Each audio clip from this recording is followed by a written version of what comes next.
What's up, ladies and gentlemen? It is White Gamer. Today we're going to be going over certain features that EA has removed from clubs that would benefit the game mode more than ever now. The first thing, guys, is the presets, guys. We've had presets for the last few years.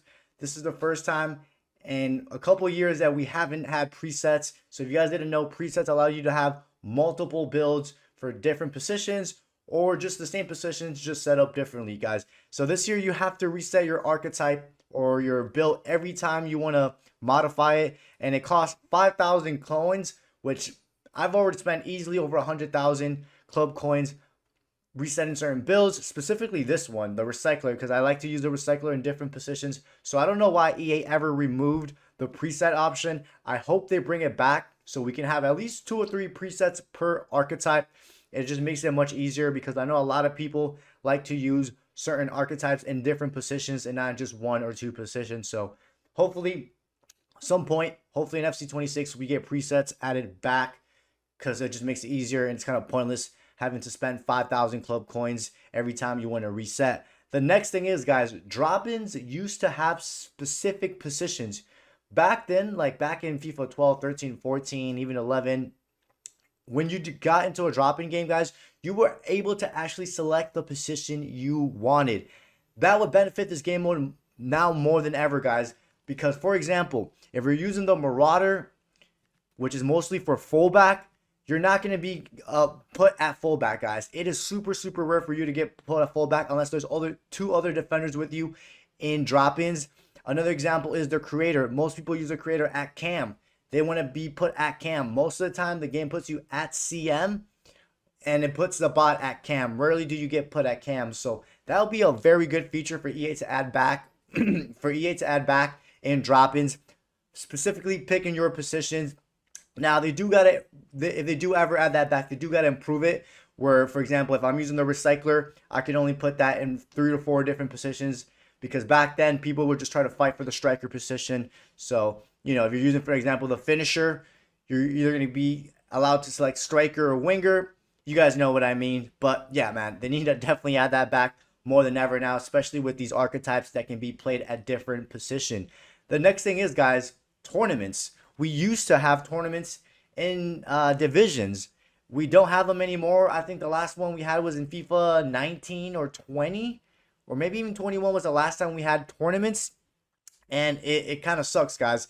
They added live events this year, which is tournaments for Rush, but they completely forgot about the league system. The only thing we really have to play for in the league system is either Road to Elite Division and the playoffs, which they take so long to start the playoffs. Now, that brings me to my other point, guys. The division system sucks. I think it was in FC24 where they removed, or they added only 5 divisions. But prior to FC24, we used to have 10 divisions, guys. And it made grinding, not even grinding, but get into Div 1 even more enjoyable, because it was a better of a grind and just a longer of a grind. Even if you didn't have the time to play all those 10 division, guys, you will still have playoffs eventually. But yeah, just having 5 divisions in FC26 and FC25 and FC24 is just not it. Like I said, once you get to League Division, you have nothing else to play for. And it was just fun to do those Road to Division 10s with your friends and whatnot. Another thing is, guys, the trophy celebration. We used to have trophy celebration.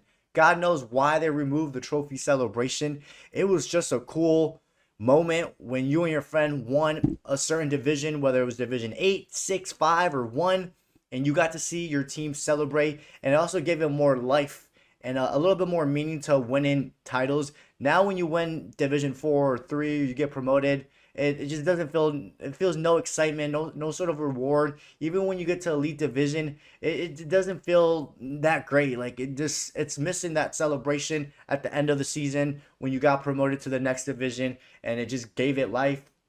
And those celebrations were really, really cool, man. Don't know why EA ever removed that. And then the last thing I want to talk about, guys, is we used to have in-game voice chat. Now, this would only happen when you conceded or score. Now, this is not a crazy feature, but it was a funny feature to have, because whenever you scored or you conceded, you and your opponent would just trash talk for a few seconds, or you would hear them scream if they scored like a last-minute goal, or if you scored a last-minute goal with your team. So just little things like that, guys. I don't know why EA ever removed it. Now, I didn't forget the accomplishments book, guys. So we used to have an accomplishment book, which you would have to do certain stuff in games, like for example, take a long shot, you get a long shot +1. That was cool. I wouldn't mind them adding that as a like a side quest or a little bonus. But yeah, ladies and gentlemen, those are some of the features that we used to have in clubs that I think would benefit the game mode more than ever now. Let me know if I missed any. Other than that, don't forget to drop a like and subscribe, and I'll catch you guys next time.